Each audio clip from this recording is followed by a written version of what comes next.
وإذ قال لقمان لابنه وهو يعظه يا بني لا تشرك بالله إن الشرك لظلم عظيم وإذ قال لقمان لابنه وهو يعظه يا بني لا تشرك بالله إن الشرك لظلم عظيم.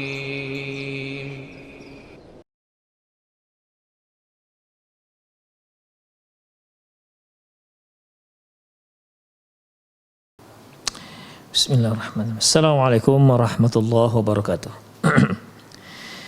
Innal hamdalillah nahmaduhu wa nasta'inuhu wa nastaghfiruh wa na'udzu billahi min shururi anfusina was sayyiati a'malina. May yahdihillahu fahuwal muhtad wa may yudlil falan tajida lahu waliyyan mursyida. Asyhadu an la ilaha illallah wahdahu la syarika lah wa asyhadu anna Muhammadan 'abduhu wa rasuluhu alladzi la nabiyya ba'dah. Qala Allah Subhanahu wa ta'ala ya ayyuhalladzina amanu taqullaha haqqa tuqatih wa la tamutunna illa wa antum muslimun. Ya ayyuhalladzina amanu taqullaha wa qulu qawlan sadida yuslih lakum a'malakum wa yaghfir lakum dhunubakum wa man yuti'illaha wa rasulahu faqad faza fawzan 'azima. Ya ayyuhan nasu taqu rabbakumul ladzi khalaqakum min nafsin wahidah wa khalaqa minha zawjaha wa batha minhuma rijalan katsiran wa nisaa wattaqullaha alladzi tasaaluna bihi wal arham innallaha kana 'alaikum raqiba. Amma ba'du, inna asdaqal hadithi kitabullah wa khairal hadi hadi Muhammad sallallahu alaihi wasallam wa syarrul umur muhdatsatuha wa kullu muhdatsatin bid'ah wa kullu bid'atin dhalalah wa kullu dhalalatin finnar. Kaum muslimin, kaum muslimat, para pemirsa dimanapun Anda berada, yang mudah-mudahan dirahmati dan senantiasa dilindungi oleh Allah Subhanahu wa ta'ala. Alhamdulillah, kembali sore hari ini kita kembali bersua dalam program acara serial fatwa seputar anak. Kemudian ikhwah azani Allah wa ikum. Selanjutnya, mahiyan nafaqatul wajibah alal abi lil waladis saghir. Apakah nafkah yang wajib yang diemban oleh si ayah terhadap anak-anaknya yang masih kecil? Ya, apa itu kewajiban itu ikhwah? Alal abi khamsu nafaqat lil waladis saghir. Bahwasanya seorang ayah wajib memberikan 5 jenis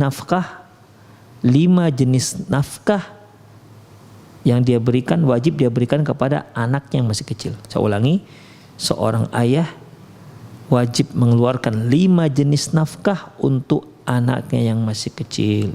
Yang pertama, ujratur ridha, yaitu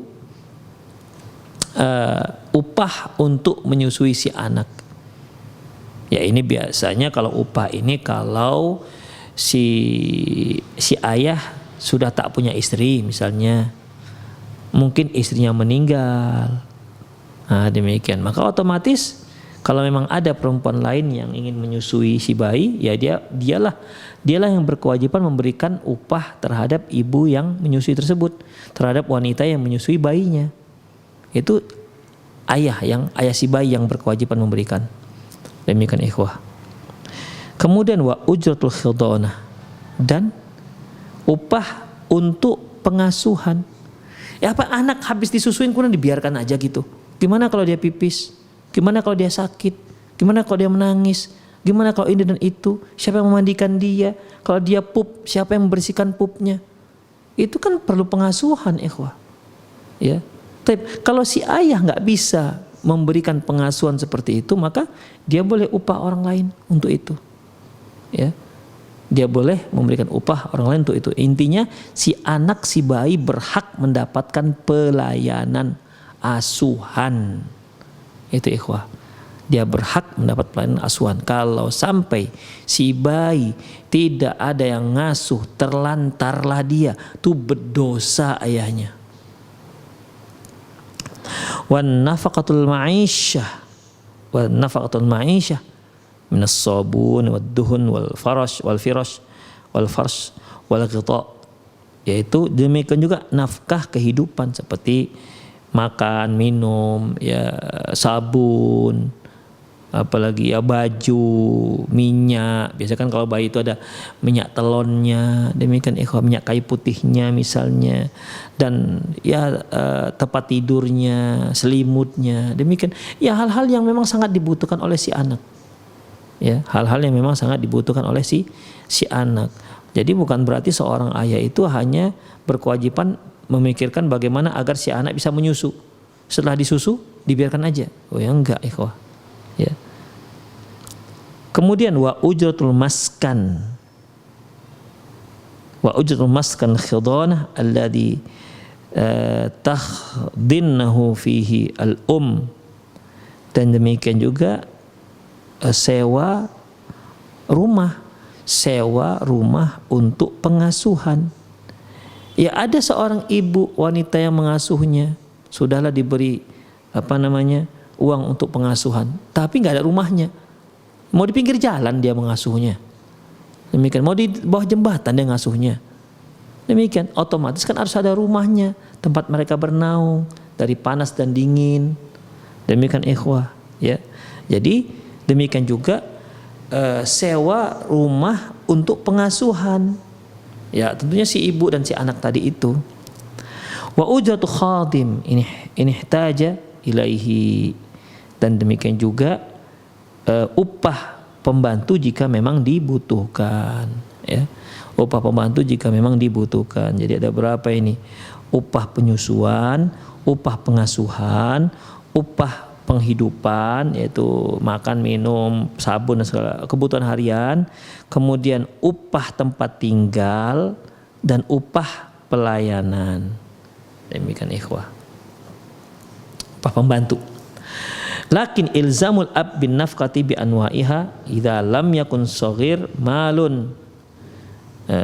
Hanya saja perlu diketahui bahwasanya kewajiban ayah untuk memberikan nafkah seperti yang telah kita sebutkan itu apabila si kecil tak punya uang ataupun tak punya harta.